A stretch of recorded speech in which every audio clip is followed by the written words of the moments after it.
let's talk some basketball. The first comment here from Mark Bradway Bennett says, CC's stats are better than DT's, Griner's, and Gray's in every category, and better than most in balance. So stop making it all about viewership, which is an excellent point. So much of the discussion has been about everything else but basketball and hoops, which I'll get into in just a second, because I do believe Caitlin Clark is good enough to play on the Olympic team. But then, of course, there's the other side of things, like you see in this next comment from Mark TH4SZ.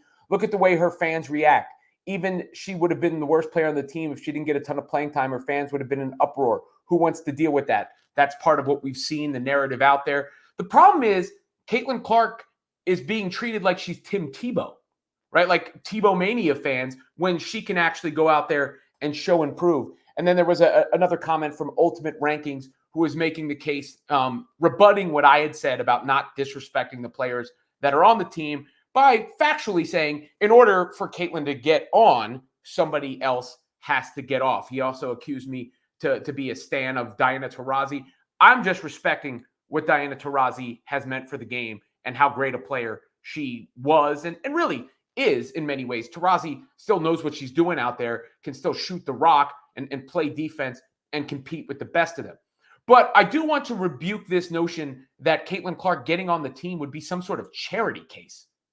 She is the real deal, guys. CC is the real deal. Now, I actually haven't seen her fans react that negatively, to be honest with you.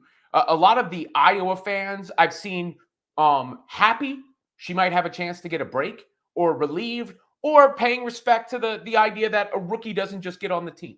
Because that's a more than a fair argument that you have to earn your right. You have to have a certain level of pedigree to get on the team.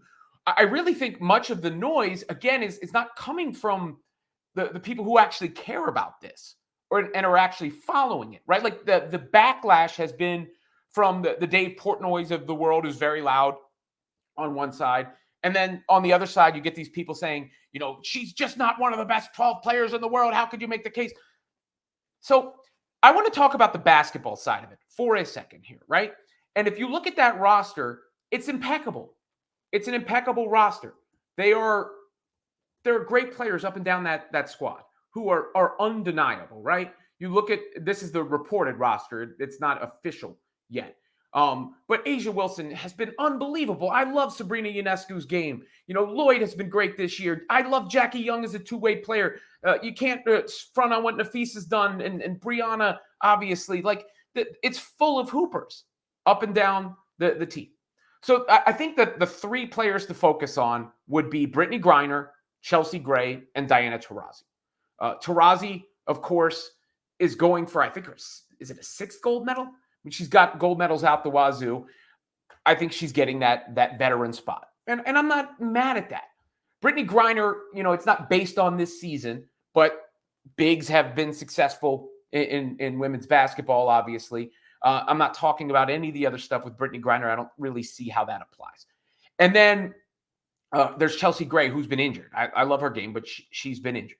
Now, you look at Caitlin for a second, and I think people are acting like she's some sort of failure in the WNBA up until this point, when she is top 5 in the league in assists. She's top 15 in the league in points. And the other snub that I've seen people reference is Arike Ogunbowale. And you look at Arike, and I'm not saying she doesn't have a case either. I mean, she's 2nd in the league in scoring, 26.6 points a game, but she is shooting 36% and she's taking 24 shots a game. You go down to Caitlin Clark, who is taking 13 attempts a game and shooting a higher percentage than Arike, just a little bit higher percentage, but nonetheless a higher percentage. If she was taking that same number of field goals, it's almost double, she'd be averaging 32 points a game. Caitlin would be averaging 32 points a game with the volume of shots that Arike is taking.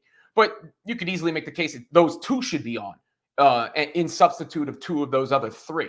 Griner just got back on the court. Taurasi, obviously, it has already been there and done that. And Gray just hasn't even gotten back onto the court. But Caitlin is doing that despite facing the most defensive pressure of anybody. She's been blitzed more as a ball handler than any other team, forgetting any other individual. And you can also, see the effect she has out on the court by the level of attention she's getting defensively. Look at this play from the other day, from Friday night. It says Caitlin Clark got Steph Curry level gravity. But you could see the Mystics defenders are so concerned with where Caitlin Clark is on the court. You see her up there by the logo. She's coming down. All the defense goes to Caitlin Clark, right? They're following her. Look at all those bodies. And look at Kelsey Mitchell on the other side of the court. Everybody's at Caitlin. Kelsey Mitchell puts her hands up, skip pass, three-pointer for her teammate because of the effect of having Caitlin Clark out on the court.